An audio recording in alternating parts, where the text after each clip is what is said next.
Convido a igreja nesse instante a ficar em pé. Nós vamos ler a palavra do Senhor no livro de Esdras, capítulo 7. Vamos fazer uma primeira leitura do verso 1 ao 10.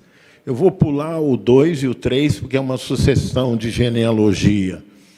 Mas começando no 1, passando diretamente para o versículo 5. Passadas estas coisas no reinado de Astarxerxes, rei da Pérsia, Esdras, filho de Seraias, filho de Azarias, filho de Ilquias, filho de Salum, filho de Zadok, filho de Aitube, filho de Abissua, filho de Finéias, filho de Eleazar, filho de Arão, o sumo sacerdote. Este Esdras subiu da Babilônia. Ele era escriba versado na lei de Moisés, dada pelo Senhor, Deus de Israel, e segundo a boa mão do Senhor, seu Deus, que estava sobre ele, o rei lhe concedeu tudo quanto ele pedira.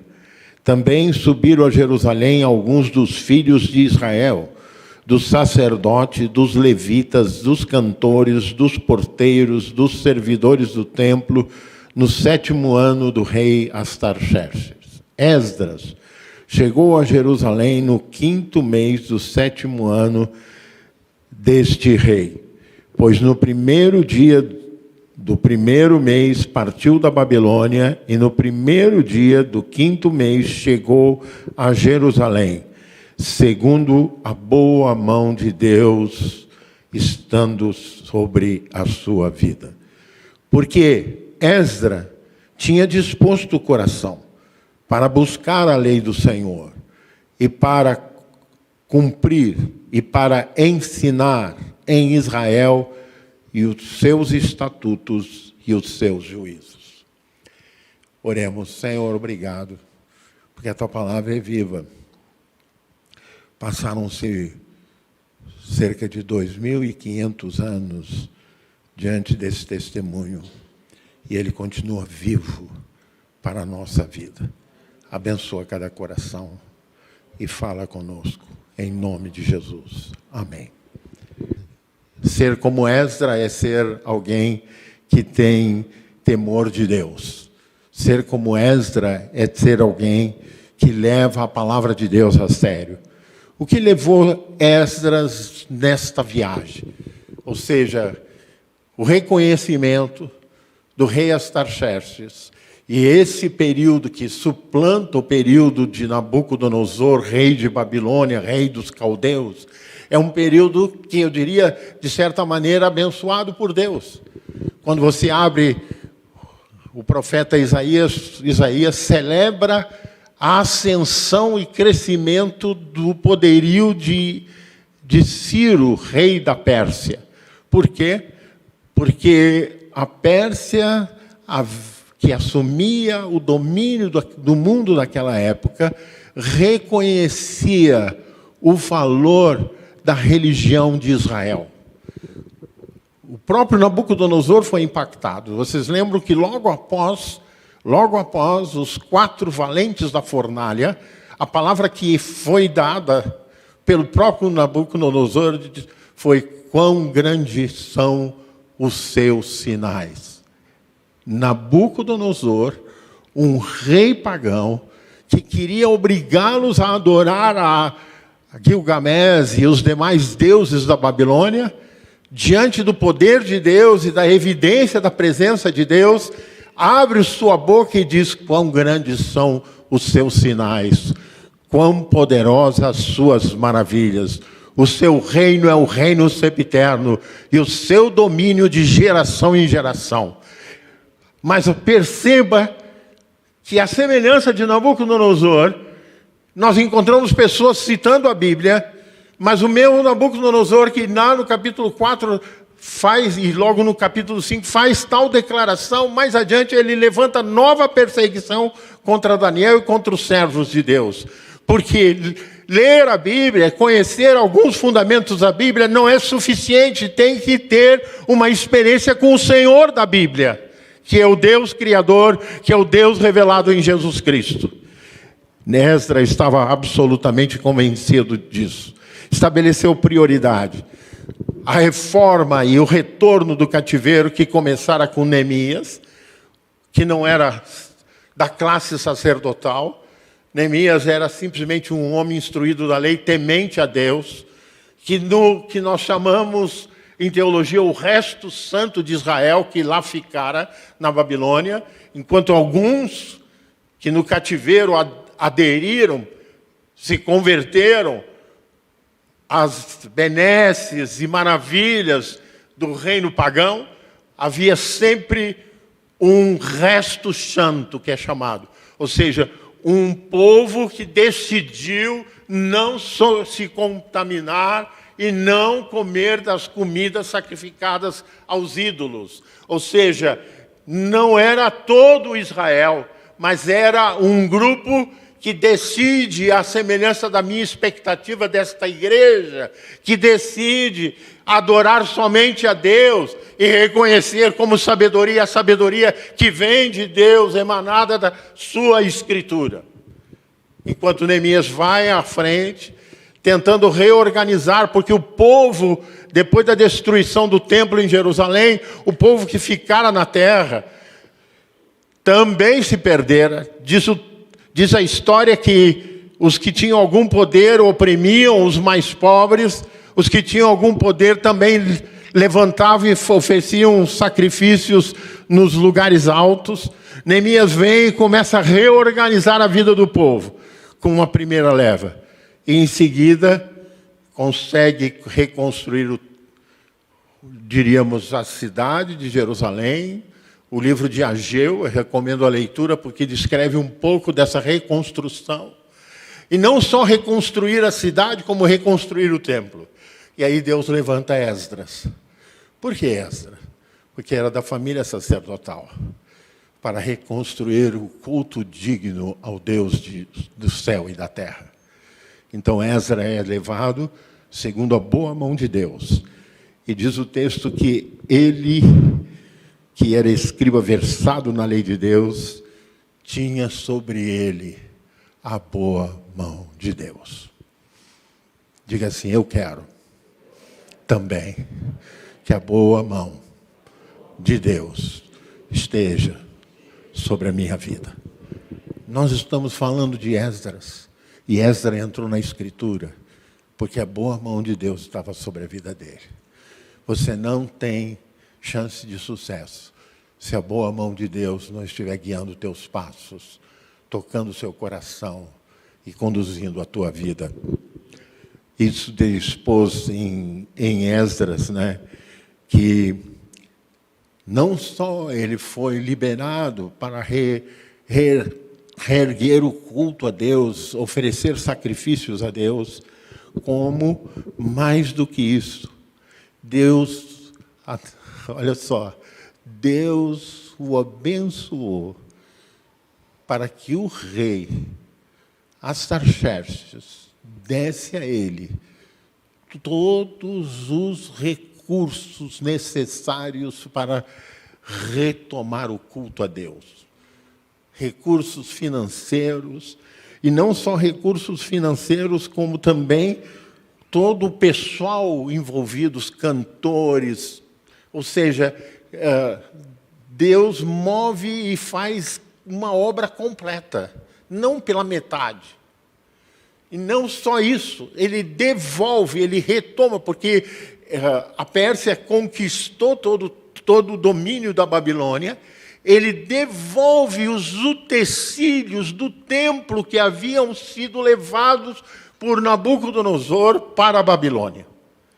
Ou seja, Deus não faz as coisas pela metade. Ele restabelece alguém da linha sacerdotal e dá a ele a tarefa. E leia comigo o final do capítulo 7. Eu quero dizer para vocês a oração de Esdras. Antes de falar um pouco mais sobre Esdras, ele diz assim, verso 27 e 28. Bendito seja o Senhor, Deus de nossos pais, que deste modo moveu o coração do rei para ornar a casa do Senhor, a qual está em Jerusalém, e que estendeu para mim a sua misericórdia perante o rei e os seus conselheiros e todos os seus príncipes poderosos. Assim me animei, segundo a boa mão do Senhor meu Deus sobre mim, e ajuntei de Israel alguns chefes para subirem comigo. Amém? Você pode dar louvor a Deus, porque Ele é fiel. E aqueles que o buscam experimentam a sua bondade. Foi como Esdras experimentou. Qual era a qualificação de Esdras? O que tinha Esdras para que se tornasse essa pessoa separada por Deus para esse ministério de reconstruir aquilo que o inimigo havia tomado, restituir tudo que o inimigo havia tomado? 3 coisas você pode anotar aí na sua Bíblia. A primeira diz assim, me acompanhe, está todas no versículo 10. Porque Esdras tinha disposto o coração para buscar a lei do Senhor. Que a inclinação do seu coração e do meu seja ser instruído pela palavra de Deus. Seja conhecer a revelação de Deus em Jesus Cristo. A palavra diz que, certa altura, os discípulos, diante dos conflitos, em João capítulo 7, diante dos conflitos que Jesus estava experimentando, sendo testado pelo sacerdócio, pela classe farisaica, vira para os discípulos e diz, porque alguns da multidão o abandonavam com medo e temor da perseguição por parte da classe sacerdotal e dos líderes da sinagoga, que eram os rabis e a maioria deles fariseus. Jesus vira para eles e diz, vocês não querem ir também? Ou seja, vocês não querem ir embora também? Pedro, sempre aquele proativo, né? O que Pedro disse? Para onde iremos, Senhor? Porque só Tu tens as palavras de vida eterna. Repita comigo, Jesus, Tu tens as palavras de vida eterna. É esse o principal alimento que você precisa todos os dias. É disto que você precisa.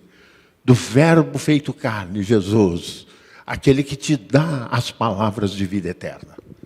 Ou seja, ele foi bem sucedido, ele alcançou o que alcançou.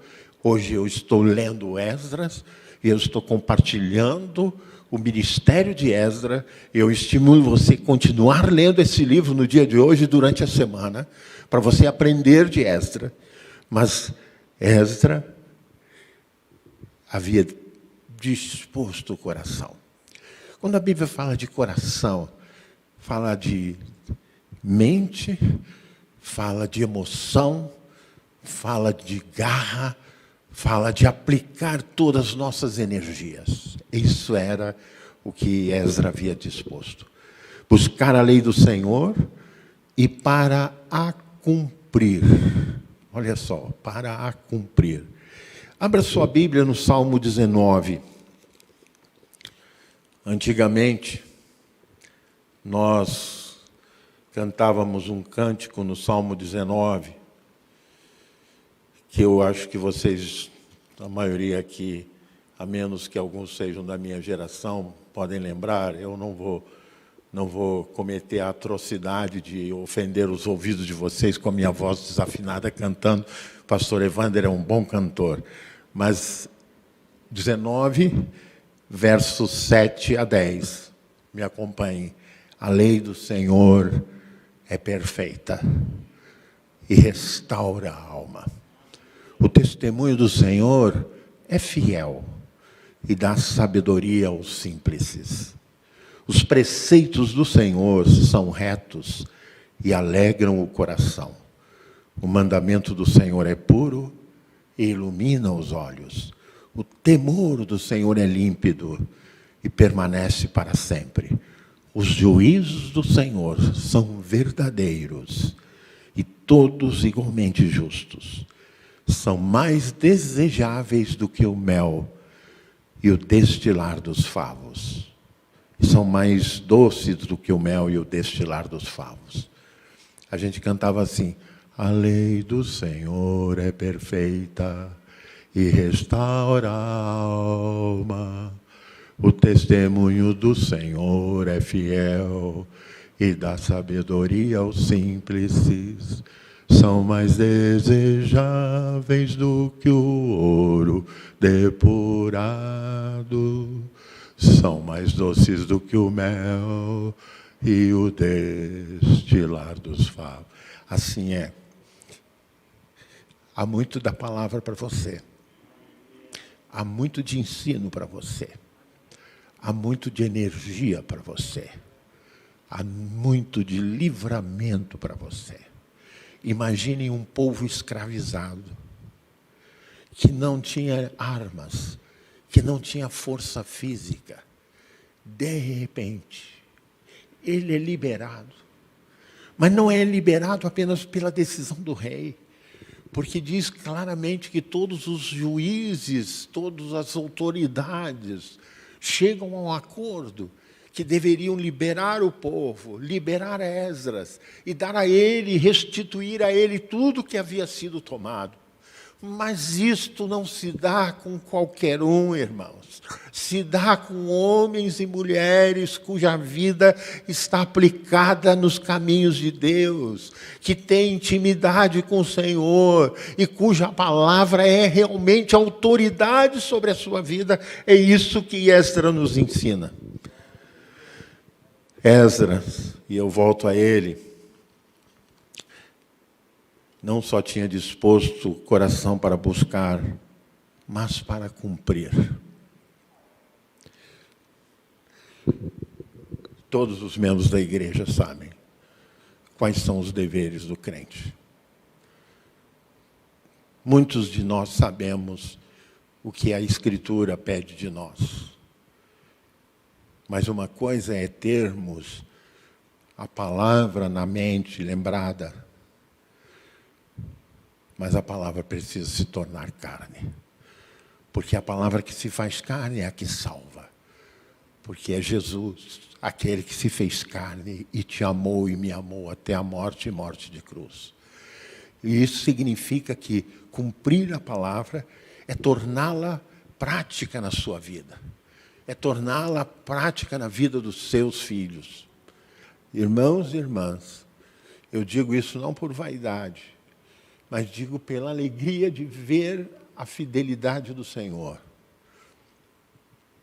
Eu vi no meu episcopado muitos pastores perderem os filhos para a igreja por conta de conflitos que os filhos adolescentes assistiam e discordavam, muitas vezes verem o seu pai sendo humilhado ou agredido por alguém, fez com que alguns dos filhos se desviassem da igreja. Para a glória do Senhor, meus filhos todos estão servindo a Deus. Eu decidi que eu e minha casa serviremos ao Senhor. Eu quero chegar no céu junto com todos os meus filhos, com todos os meus netos e com o meu genro também. Ou seja, cumprir a palavra, viver a palavra, torná-la prática. Dízimo, por exemplo, eu não concebo que crentes discutam se o dízimo é válido. Alguns dizem, eu ouvi alguns dizerem para mim assim frontalmente, dizer, pastor, isto é lei do Antigo Testamento. Eu digo, convido você a ler o que Jesus ensinou no Evangelho de Mateus. Ele disse, eu não vim abolir a lei, mas cumpri-la. Então, amados irmãos, é muito fácil, para benefício da nossa carne, para benefício dos nossos interesses, nós manipularmos as Escrituras para algo que atenda nossas emoções, nossas motivações pessoais. Mas, amados, você atrai condenação sobre sua vida. Porque não tem bênção se você não cumpre a Escritura. A bênção maior nos foi dada pelo cumprimento da Escritura, como eu citei aqui. O Salmo 119, e eu preciso citá-lo, todo mundo sabe que é um salmo de louvor à Escritura Sagrada, diz assim, versículo 97, quanto amo a tua lei, é minha meditação todo dia. Os teus mandamentos, versículo 98 do Salmo, os teus mandamentos me fazem mais sábio que os meus adversários, porque aqueles eu sempre os tenho comigo.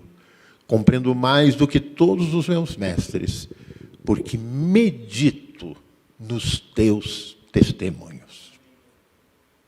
Eu preciso explicar mais. Quão decisivo é para a sua vida, que já conhece a Escritura. Mas eu preciso fazer uma advertência, porque é bíblica e o Espírito de Deus me cobra.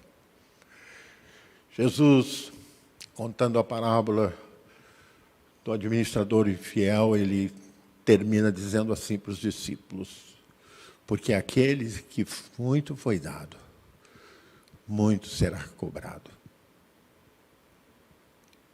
Então, se você conhece a palavra e não cumpre, você está numa situação limite. Você está sendo desafiado a cumprir a palavra de Deus na sua vida.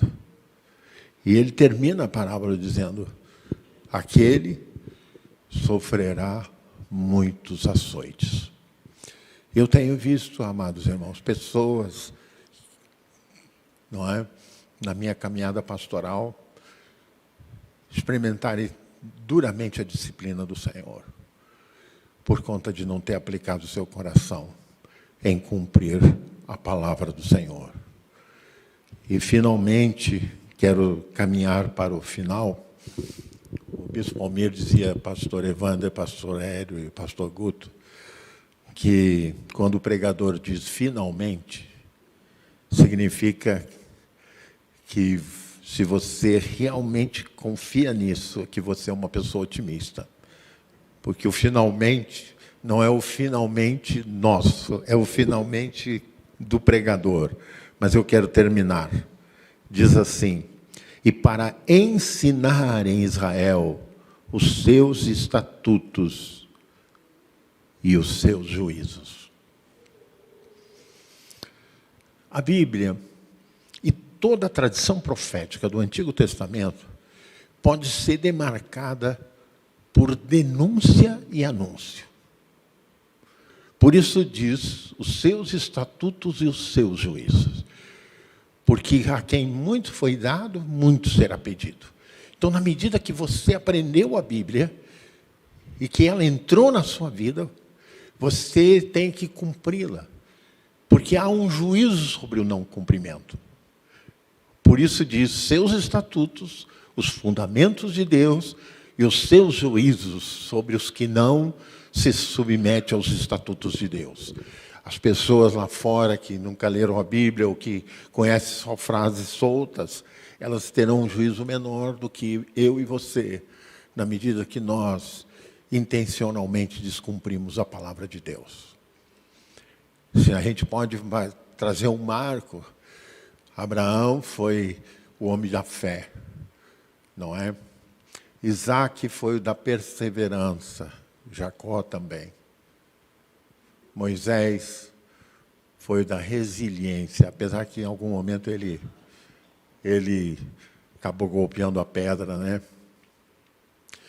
Esdra é o homem da palavra. É o homem que cumpre a palavra. É a mulher que cumpre a palavra de Deus. Não há outra maneira de você crescer na sua experiência com Deus, não há outra maneira de você alcançar os seus objetivos, se você não for marcado pelo cumprimento, sua vida não estiver sujeita à palavra de Deus. E para terminar mesmo, no capítulo 8, verso 22 a 23, narra um aspecto extremamente vital da história de Esdra. Leia comigo, no capítulo 8, verso 22 a 23. Porque tive vergonha de pedir ao rei exércitos e cavaleiros para nos defenderem do inimigo no caminho, ou seja, da Babilônia até Jerusalém. Porquanto já lhe havíamos dito, a boa mão do nosso Deus é sobre todos os que o buscam, para o bem deles, mas a sua força e a sua ira contra todos que o abandonam. Nós, pois, jejuamos e pedimos isto ao nosso Deus e ele nos atendeu. Vocês estão entendendo o que está acontecendo? Eles tinham todos os tesouros, uma caravana carregada de tesouros, para uma trajetória de 3 meses de viagem, levando coisas sobre camelos, sobre animais. Coisas valiosas. Você pensa que não havia bandidos e assaltantes naquela época? Haviam. Mas Esdras disse, eu já pedi tudo. Eu vou declinar, não vou abusar da bondade do rei, não vou pedir um exército para me guardar. Porque a boa mão do Senhor está comigo. E ele fez o trajeto por 3 meses, levando todos os tesouros de volta à casa do Senhor, para celebrar a Deus. Não há maior guarda, não há maior segurança que aquela que o Senhor dos Exércitos pode te oferecer. Se você está num momento de fragilidade, enfrentando coisas que você não está entendendo, eu quero convidar você a vir aqui à frente, eu quero ajoelhar e orar por você, pela tua casa. De repente, não é você, mas é pessoa da sua família que você ama. Eu convido você, nós vamos ficar em pé. E o mesmo louvor que foi cantado no final, antes da pregação, nós vamos cantá-lo enquanto cantamos. Se você está enfrentando um momento de fragilidade e que você precisa que a boa mão de Deus se afirme sobre a sua casa, sobre a sua vida, eu convido você a deixar o seu lugar, ou melhor, ficar em pé e levantar a mão e dizer, eu quero, eu preciso, Senhor, sobre a minha família, sobre a minha casa, a tua bênção. Eu me proponho ser um servo que cumpre a palavra do Senhor. Amém? Pastor Evander, Pastor Hélio, Pastor Guto, nós vamos participar da ceia. E se há um lugar de santidade na vida da igreja, é esse momento da ceia, em que nós declinamos da nossa própria justiça própria, e nós nos apresentamos diante de Deus como nós realmente somos, porque Ele sabe com quem você é, Ele sabe o que você vive, e Ele está realmente disposto a te abençoar, te alcançar com graça. Senhor, nós queremos nessa manhã interceder, Pai, interceder por cada um dos teus filhos e filhas, para que, Senhor, como Esdras, Pai, o Senhor crie nos corações uma sede pela tua palavra, uma sede, Senhor, para ouvir os estatutos eternos de Deus e para cumpri-los no dia a dia. Faz de nós uma nação santa, um povo santo, um povo de propriedade exclusiva de Deus, cuja vida e o testemunho repercuta nessa cidade, nesse estado, nessa nação, Senhor. Usa, Senhor, a vida dos teus filhos e filhas como um farol a levar a luz do mundo, que é Jesus Cristo. Oramos entregando a vida de cada um desses que se reconheceram vivendo num tempo de fragilidade e que lhes falta força. Tu és o Deus de todo o poder e toda a glória. Visita agora, Pai. Abençoa, Senhor, pois oramos no nome de Jesus. Amém.